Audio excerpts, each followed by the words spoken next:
بسم اللہ الرحمن الرحیم۔ اقتدار علی خان۔ کسی نے جناب امیر المومنین علی ابن ابی طالب علیہ السلام سے دریافت کیا، امیر المومنین بخیل کسے کہتے ہیں؟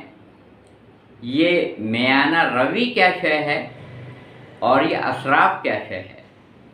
تاریخ میں ہے، آپ نے ایک مشت خاک اٹھائی، مٹی اٹھائی اور اپنی مٹھی بند کر لی اور کہا یہ جو میں نے اپنی مٹھی میں یہ مٹی رکھی اور اس کو بند کر لیا ہے، اسے بخل کہتے ہیں، بخیل۔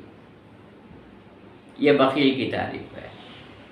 پھر آپ نے 2 انگلیوں کھول کے دکھایا کہ جو مٹی تھی وہ چھن چھن کے نیچے گر رہی ہے، تو آپ نے ارشاد فرمایا یہ ہے میانہ روی، میانہ روی۔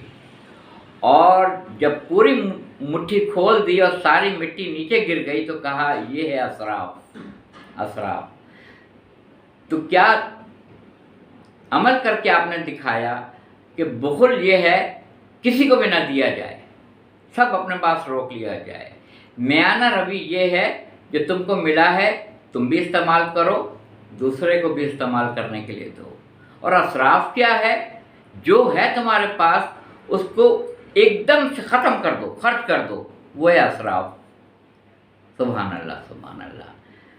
کمنٹ سیکشن میں کمنٹس پہ بتائیے گا، پڑھ کے آپ کے سامنے آتا ہوں، کوشش کرتا ہوں کہ کمنٹ سیکشن میں آپ کمنٹس کریں، اور میرے چینل کو سبسکرائب کیجیے گا، لائک کیجیے گا، اگر ممکن ہو تو صدقہ جاریہ سمجھ کے اس کو شیئر بھی ضرور کیجیے گا۔